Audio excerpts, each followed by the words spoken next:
Občina Moravske Toplice, kamor vas danes povabim, je pravi raj za kolesarje. Tam imajo 10 kolesarskih poti, od katerih boste danes poznali najtežjo, vendar tudi najslajšo pot. Zakaj je poimenovana Sladka pot, boste izvedeli, če se mi pridružite. V znanem turističnem kraju Moravske Toplice, ki je hkrati središče občine, vam ob obisku njihovega turistično-informativnega centra povedo vse, kar vas zanima. Kaja in Niko želita prekolesariti njihovo sladko pot.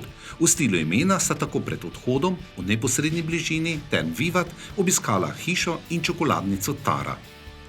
Pri njih se že več kot 30 let ukvarjajo s čebelarstvom, zraven medu ponujajo širok asortiman medenih izdelkov ter 8 različnih okusov čokolade, ki jih izdelujejo ročno in so tako rekoč unikatne. V bike centru v bližini Term 3000 je izposojevalnica koles, kjer vam predstavijo kolesarske poti ter podajo ostale informacije.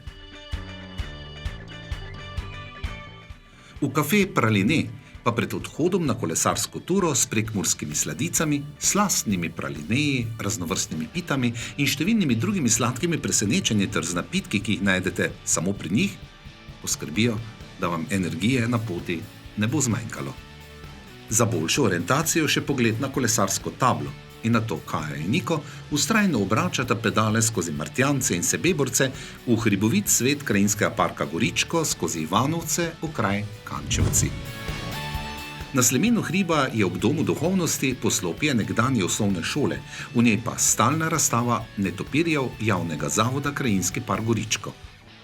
Ob obisku boste deležni celovite predstavitve netopirjev in njihovih življenjskih prostorov, na podstrešju pa je eno od 2 znanih kotišč netopirja imenovanega Mali podkovnjak, katerega spremlja tudi kamera za nočne posnetke. Če sledimo kolesarski sladki poti, nas leta vodi do medičarstva Celec v Ratkovcih, kjer vam že 3. generacija medičarjev poteši vaše izbrane sladke razvade z izdelki, kot so domači medenjaki, ročno krašeno lectovo pecivo ter medene figure. Njihov slogan "Srce je bogastvo, ki se ne prodaje, ne kupuje, marveč daruje", je zaznati skozi njihovo domačnost in gostoljubje. Bogato naravno okolje Goričkega omogoča možnosti za raziskovanje številnih naravnih zanimivosti. Ena takšnih je učna pot in počivališče z dvignjeno leseno pot v eni od najmanjših vasi v Lončarovcih. Lesene table o poti razkrivajo značilne drevesne in grmovne vrste, kaže pot zanimivih lokalnih destinacij, pa obiskovalce vabi k nadaljnjemu raziskovanju okoliških krajev. Za postanek in okrepčilo ob tej kolesarski poti, kakor tudi ob drugih, so na voljo številni ponudniki gostinskih storitev, ki prisegajo na tradicionalno prekmursko kulinariko, ob tem pa dajo prednost svežim in sezonskim pridelkom lokalnega okolja. Vzemite si čas za raziskovanje pristnih domačih okusov in rujne kapljice, ki sta družabnika, ki ne marata naglice.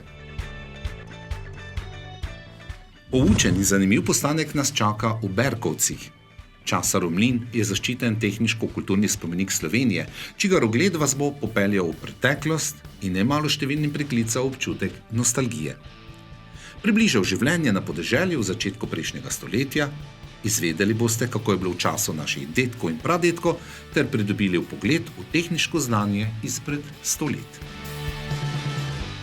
Prijeten spust s kolesi v Selansko dolino, kjer v kraju Selo vabi k ogledu opečna romanska rotunda svetega Nikolaja in device Marije.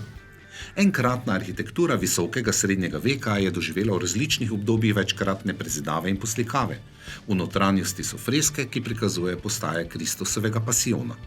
V bližini je poslovalnica Tic Moravske Toplice, kjer je možno kupiti spominek ter se pozanimati o nadaljevanju poti. Krožna, sladka kolesarska pot nas vodi nazaj proti izhodiščni točki. Postanek in ogled Bele golobice, kot imenujejo cerkev Gospodovega vnebohoda v Bogojini. Ob tej Plečnikovi mojstrovini popotnik občuti ozračje miru, spokojnost in zbranost. Naš zadnji sladki postanek je v Tešanovcih, na počitniški domačiji in podeželski čokoladnici Pasero. Njihova celostna ponudba zaobsega udobje 2 apartmajev, vinotoč na Suhem Vrhu, trgovino z domačimi dobrotami lastne pridelave, suhe mesnine, paštete, namazi, marmelade, bučno olje, vina, žganje in sokovi. In za nameček čokoladnica, kjer ponujajo čokoladne tablice in pralineje, v kateri se vkusi bratijo s tradicijo in domišljijo.